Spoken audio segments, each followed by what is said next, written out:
Welcome to the Ancient Art Gallery channel. Ancient Art Gallery channels presents, Independence India, the worst nightmare of the cellular jail. Subscribe to Ancient Art Gallery YouTube channel for more interesting and exciting videos right in your inbox. Like, comment and share this video. Also visit the Ancient Art Gallery YouTube channel for other videos. Cellular jail is nothing less than a pilgrimage, a way to pay respects to those brave souls who fought for our country and bore the atrocious treatments meted out to them by the British officers. The cellular jail is also termed as Kalapani. Kal means time or death while Pani means water. The dreaded name came about as prisoners who were once shipped across the waters of Andamans were never seen to return. Andamans essentially became a place for the British to send the Indian prisoners away from the mainland to end their troublemaking. Initially, the British settled on Ross Island, and it was here that the prisoners were sent. They were always chained together and were made to construct the various buildings including the prisons on Ross Island. However, after the Great War of 1857, the British had captured numerous Indian freedom fighters who could not all be accommodated on Ross Island.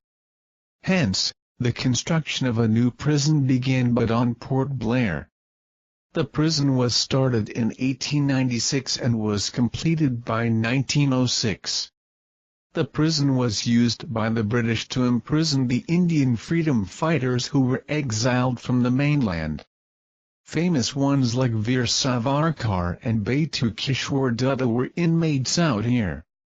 The cellular jail was operated by the British till the Japanese invasion during the Second World War in 1942, when the tables turned and the British were imprisoned here.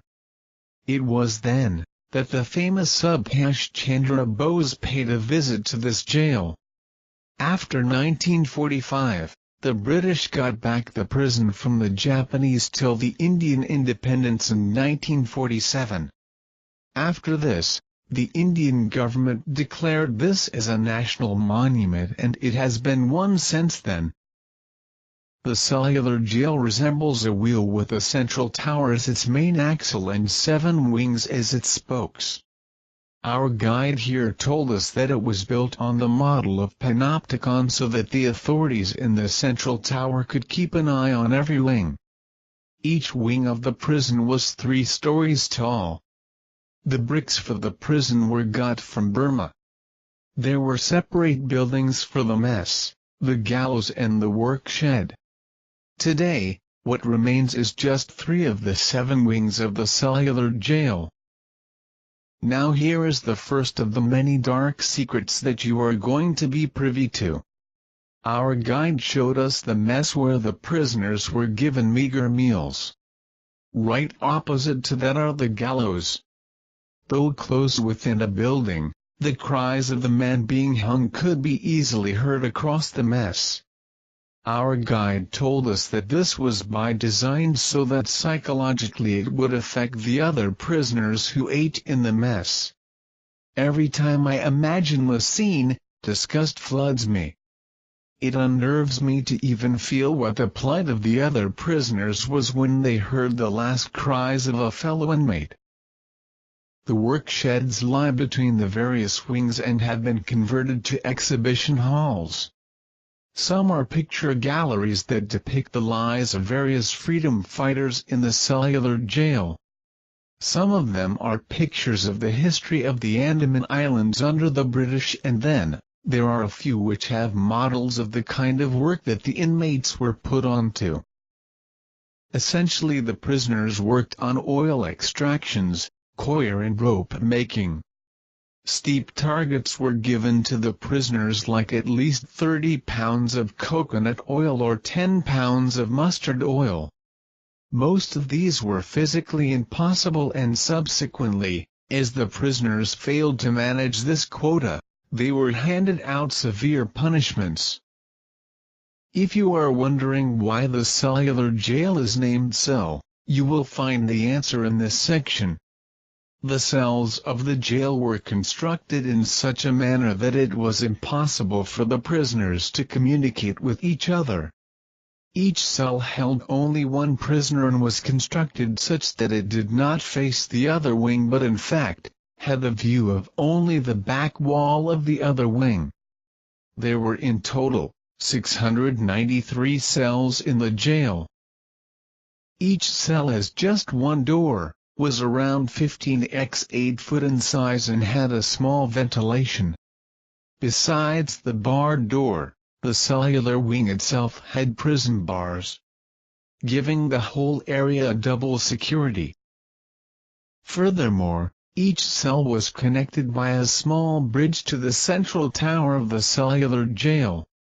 At night, this bridge was retracted and thus, each cellular wing got further isolated. Today you can climb up the entire central wing, right up to its terrace for an amazing view of the cellular jail as well as the surrounding islands.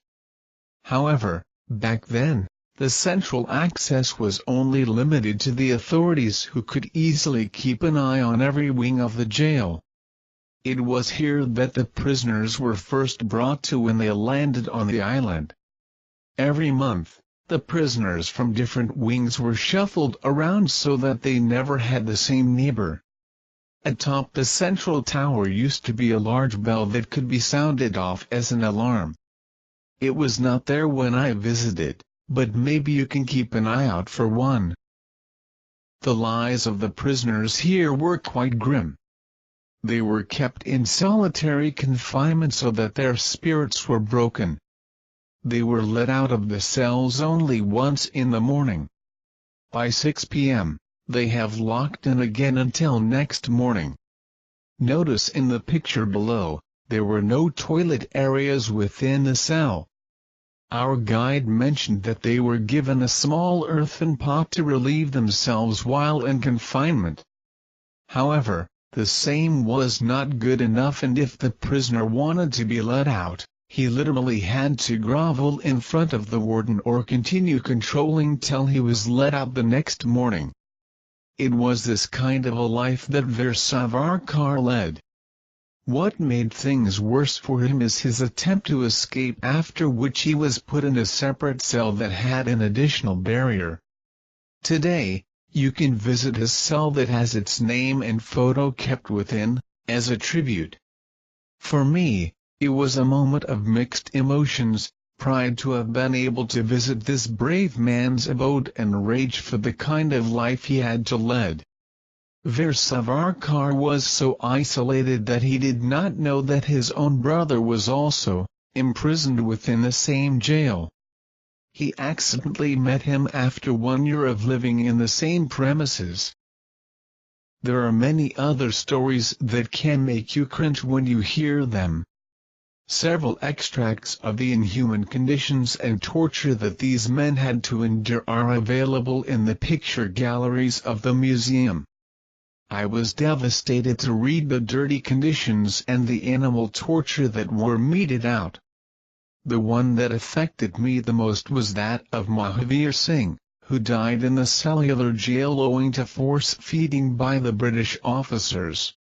The story goes that there was a mass hunger strike by the inmates of the prison to protest against the atrocities of the British officers.